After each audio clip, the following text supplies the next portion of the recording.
So, Sheriff Bowman, we're sitting here because of a traffic stop that occurred on April 20th of this year. Yes. In regards to it has been dubbed as a racially motivated traffic stop from various politicians, the Delaware State University, etc. Let me ask you this first of all. The traffic stop itself, was it a routine traffic stop in the sense that your officers were out there on 95 doing their job? And why were they out there doing their job? You had the dog that was on site, if I'm correct, Yes. in the area. Yes. And there was a case of drug interdiction going on. So can you explain that to me? Yes, they were out there all morning working the interstate, and like I said, there was a 4-person unit that was out there, and the K9 unit was one of them. So no one had to call for a dog. The dog was already on site. And at that point, they saw a vehicle, white bus with dog-tinted windows, traveling on 95 North in the left-hand lane, which is a clear violation of Georgia state law. And they initiated a traffic stop on the vehicle. There was no markings on the vehicle indicating who was on the vehicle or what was going on with the vehicle. All they knew were that it was a vehicle that was traveling northbound on I-95 in the left-hand lane. And when you so I have a clear picture of drug interdiction. What exactly is that, and is that something that's normal in Liberty County or throughout the state of Georgia, or what? It's normal throughout the state of Georgia and throughout the United States. There's nothing unusual about drug interdiction. We look for the things that are people doing different things, have just wrong ideas about what they need to be carrying in their vehicles. If you just watch what we do on the video, you'll have a better idea of what we do. Okay. So the traffic stop was initiated because the bus was traveling in the left lane, which, according to Georgia state law, they're not supposed to. Correct. And then, can you tell me why, from the traffic stop, people are saying it escalated to a drug search? Well, what happened was the K9 unit was there, and he just did a clear air sniff of the vehicle, and the dog hit on the vehicle in the front part of the compartment of the bus, underneath the bus. So that's why they did the search, which is nothing unusual. If a dog hits on the vehicle, then we'll search it. That's a common practice throughout the United States. Now, just for the sake of clarification, nothing was found, though. Any idea why the dog may have made a hit on the search? Is that unusual, or is it a normal occurrence? It's not unusual. Sometimes it happens that way. It depends if how long the odor of the whatever was in the vehicle was there. If it's on clothing, there's no definite time law, how long that odor will stay in the air, but the dog will catch that and then will hit on it. Not saying that something was there then, but it could have been there previously. Now, since have watched the video, and for all intents and purposes, it was a routine traffic stop for the most part, which has escalated. Did your deputies do anything wrong? No, but we could have done things a lot better, and we would like to get more feedback from the university and talk to the students. There is a lot of things that go on in our country that a lot of people consider to be racial, but here in Liberty County, that is something that we do not practice. I do not allow it, and I will not let it happen. If you watch the video, you can see exactly why the deputy did do the clear air sniff and why he hit on the vehicle. He explained everything to the driver, but the video, full body cam, would explain everything, what they did and why they did it. Why do you think there's such an uproar over this if your deputies conducted the search in a legal way, I guess is the way to put it? In my humble opinion, is that the things that have been happening throughout our country, through different states, has the law enforcement community now in a bad light. And that's one of the reasons why I ran for sheriff, so I can try to help turn that around. It's tough on both sides. It shouldn't be a us against them.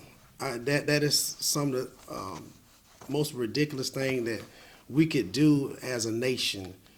We should all be working together. Like I said, I served 20 years in the United States Army.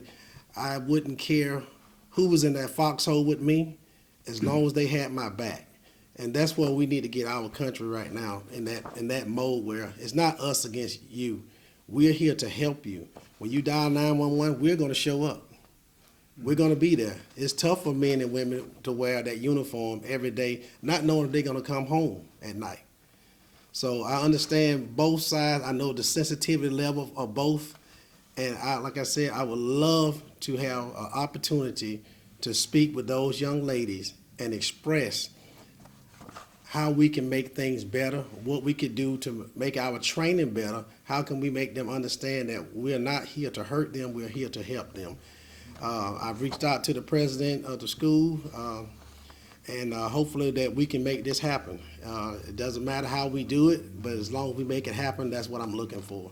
Now, you mentioned you reached out to the president of the school. Have you spoken with him in regards to this? Yes, I spoke with him yesterday, and I told him that we're going to do a thorough investigation and make sure that everything was done right by our policy. And if our policy need to be changed and updated, then we will make sure that we do that. But like I said, if you just look at the video, the full body cam, you can understand you'll get a better picture of what actually really happened rather than that 1 minute clip. Now, just for clarification purposes, Sheriff, you mentioned yesterday there were no searches of the bus. However, networks and various other outlets are disputing that. The videotape shows otherwise. What happened was what I was meaning to say, and I misspoke, was that none of the people on the bus were checked or any of their property on the bus were checked, because the dog did not ever go on the bus, inside the bus compartment. Let me make that clear. The dog never went inside of the bus at all. The dog alerted outside of the bus. So that what made the search legal. That's why they did the search what they did. If you just watch the body cam, you will listen and you will hear what the deputy explained to the young ladies on the bus and also to the driver. Let me backtrack a little bit. What was the reaction of the president of the university when you spoke with him? He has issued a statement since that says, we're not going to, in essence, we're not going to tolerate this. We have allies. We have the video, et cetera, behind us. What does he have that you don't see? He just has the clip. I don't know if he's seen the full body cam, but I would be more than interested in talking to him, and let's see, can we come to a more peaceful resolution by talking it out, and let's see how can we make things better. That's what I'm looking for.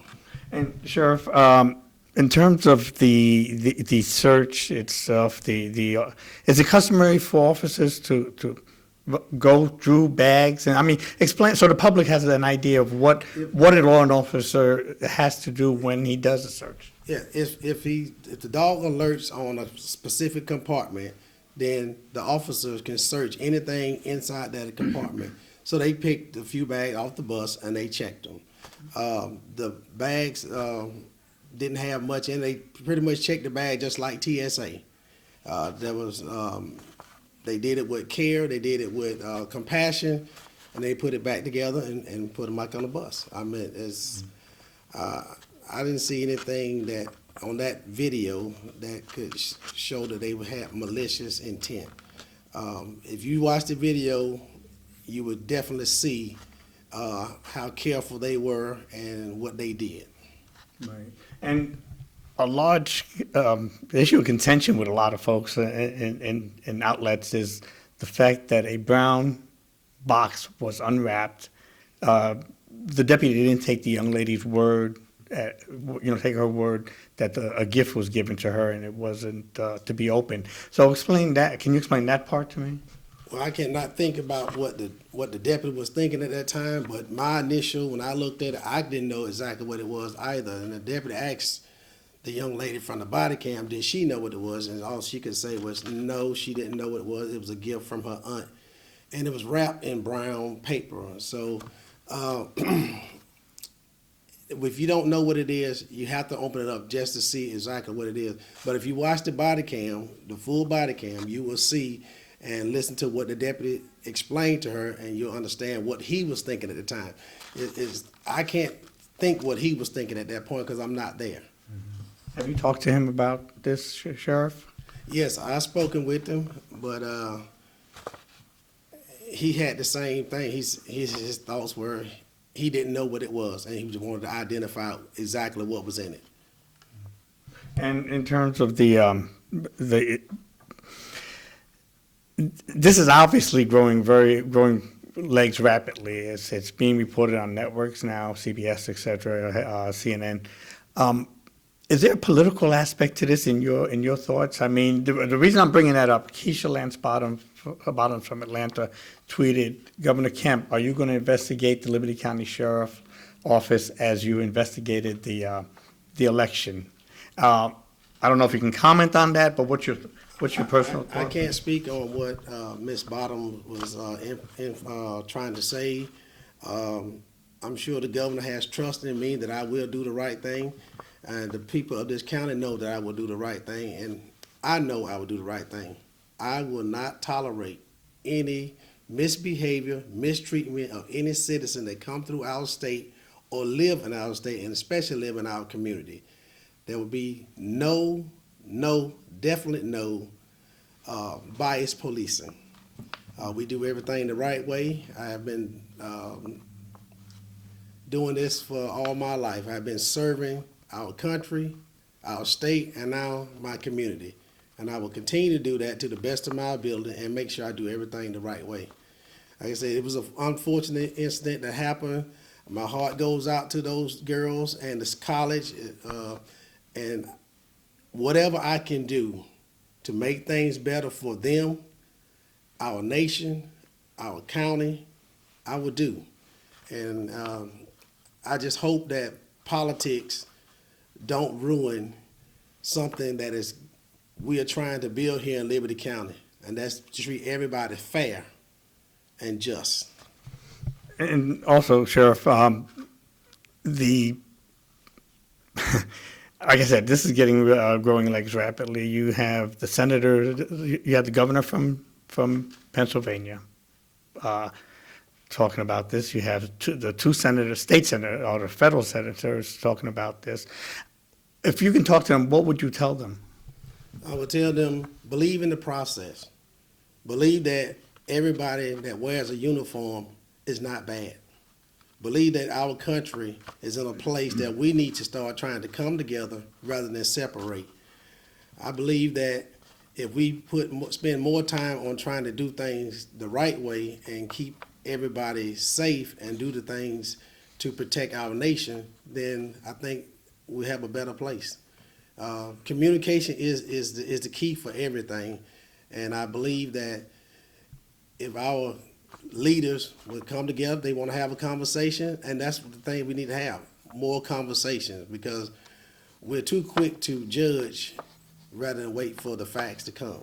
So, like I said, I've been a fair person my entire life. I've served my entire life. I care about this country, and I care about my community.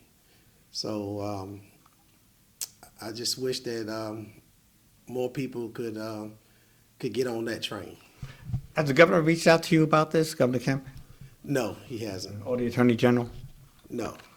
I think the Attorney General said he had no jurisdiction over any of this, what took place. I've met the governor several times, and I'm sure the governor has a lot of confidence in myself and knowing that I am going to do the right thing. And Sheriff, when you think about what's going on today, I mean, we're going on day 2 and it's still resonating throughout the country. What's your thoughts? I mean, well, how do you withstand such a firestorm? Well, I stand on my faith. I stand on my faith and I stand on my truth. I know who I am. I know what I stand for, and I know what it means. I've served this country, like I said before, and I'm going to continue to keep serving as long as the good Lord keeps me in this position. My heart, like I said, goes out to everybody that's involved in this. I have kids, I have a wife, I have a family, I understand. And I've been an officer. I've sat in that seat, I've sat in that car. So I know what it's like to be out there. It's a lonely job being an officer. And it's also tough, demanding, and you have to have a lot of compassion as a police officer and a lot of leeway to give. So I understand that, and I appreciate this position what I'm in. Is it under investigation currently still? And where is this situation at this point today? Is it still under investigation? Have you determined that obviously, in your previous words, you feel the officers were correct in what they were doing, what they did, and what, if any, action will be taken against you, training wise or disciplinary or what? Well, I'm glad you said that. We'll definitely be taking more sensitivity classes and getting out doing more community policing programs. As far as disciplinary issues, we still are going through the videos and getting doing our investigation. We're gonna check with our legal team to see what we need to do better, or what our policy need to change. This is not something that I'm gonna brush off the table or hide. I'm gonna be at the forefront of it, and if we can do things better, that's what I want to do. That's why I want to have that dialogue with the students at the university, the president of the university, and the coach to let them see the law enforcement side of it, and then I want to hear their side of it and see if we can't come together and come up with a solution to make things better. Mm-hmm. And I believe it's the coach, correct me if I'm wrong, that is demanding an apology from you, the firing of the officers, and some type of action taken against the county. Have you heard that? No, I haven't heard that. Do you have a response to that? Well, we have to do what's right, and it's still under legal stuff. That's something I still can't talk about. But like I said, just if you look at the video, you will get more clarification of what actually happened. Yes. So that's where we are at this point. And your office has been very transparent in this, to be quite frank. You released the video, which is not something that's normally done on a rapid basis and stuff. And what was the need? Why did you feel the need to release that video so quickly? Well, I saw that things were getting a little bit out of control. And I felt that if the more we put out there to try to stop some of these, everybody with their own opinion and form their own opinion, there's some you're never going to stop. You're never going to convince them that something was right, something was wrong, or something was indifferent. But what we can do is communicate with each other and try to make the situation better, and try to help us improve on our policies and procedures. And I don't want to take too much of your time, Sheriff, but let me ask you this. In situations in the future that come down the road and a traffic stop, let's say such as what happened yesterday, what should the public expect in terms of a deputy, a situation like that? They should know that they're going to be treated fair. They should know that the deputy's going to do everything that the law requires them to do, and they're not going to go above what the law requires them to do, because they know there's going to be circumstances and consequences they're going to have to suffer. That's why we got body cams. That's why we want to make sure that we do everything right so the public can see it. We're not going to hide behind the wall, as some people would say, but we're going to make sure that we're out front, and we're going to make sure we stay ahead of the story before somebody else make their own story. So, and this morning on CBS Morning News, they kind of highlighted a comment that the deputy had made, in which he states that, "Dang, it's a school bus full of girls. There's probably some weed, maybe." What's your thoughts on that comment? Well, I think that That is a typical recreational drug that is commonly used by most people in America. So that's probably what the deputy was referring to. Not implying that the girls might have had it, but the dog had already alerted on the vehicle on the outside. So that's what that came from. And Sheriff, in closing, was it a racially motivated profile stop? I believe that it was not a racially motivated stop because when you're out there running traffic, you don't know who you're stopping. That is the most scariest thing for an officer is a traffic stop because you don't know who you have or what's going on. So that was being a white bus with dark tinted windows that sits higher than what you can normally see, and you didn't know who was in it, who was driving, because you can't see inside the bus. So just saying that something was racially motivated, I feel personally that it wasn't.